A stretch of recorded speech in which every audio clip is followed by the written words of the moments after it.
Welcome back. This month on In Focus, we're spotlighting some of the legislative leaders at the General Assembly. Each of the 170 members directly answers to their constituents that elected them and works with their party to get their agenda passed into law.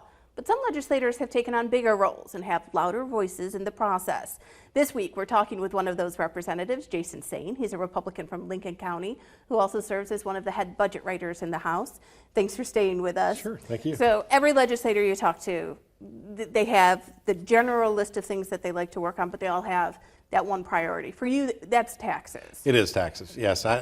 I'm fascinated by it, what it can mean for an economy, how if you get the mix right, it can bring jobs and prosperity to your state, or if you get it wrong, it can have the absolute opposite effect. So for me, coming in, looking for work in an economy that was stalling, North Carolina in 2011 was doing far worse than some of the other states in that downturn.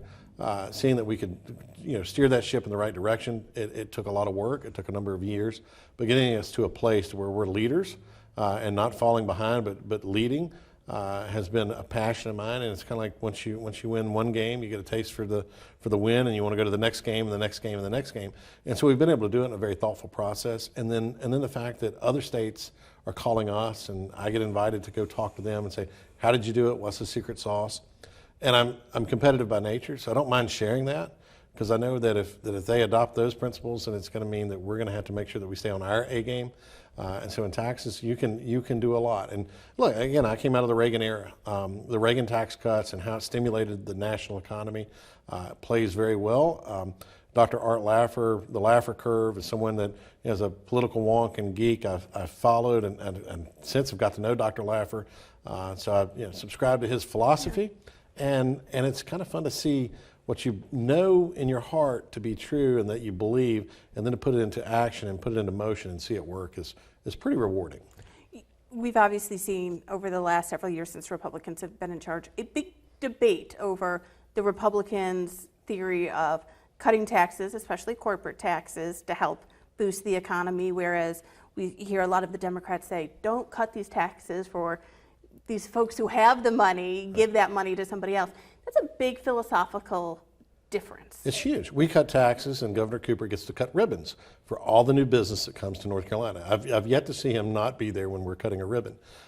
It's working, and it's hard to deny that when we are running surpluses, and we have an economy, and we've got basically at full employment. I think it's proven that it does work, and we save at the same time. Look, we have a rainy day fund. We have storms. We have things that happen.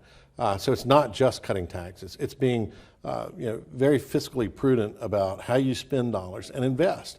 One of the things that we do spend money, and we've been able to raise teacher pay during our tenure. And it's something that we said, that's a priority. I always love the movie Dave, where he goes in and he's the accountant, and he's pretending they pretend that he's the president as a body double, but then he ends up basically having the role of president, and he goes in, and it's fiction. I get that. But it's kind of fun to see where you put all those principles into action, and you start to say, well, this is a priority, and this is maybe not such a high priority.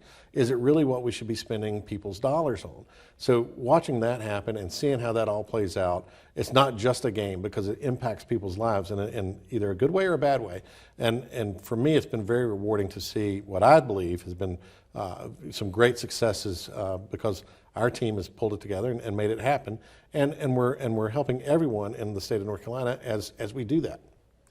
And I don't want to let you go from the show without talking about, we've alluded to it several times, your work in the legislature has led you far beyond the legislature. You've chaired ALEC, you work with NCSL. Talk to me a little bit about expanding and taking on those roles as well. Yeah, well, one, again, just getting to know legislators from across the nation. And getting involved in policy, when you can drive policy in North Carolina, and it becomes model policy in other states. We worked on 5G technology a couple of years ago. Other states are modeling after that. As we expand broadband in North Carolina, it's been a rewarding to do it here, but then to go to other states and they're asking you how do you do that?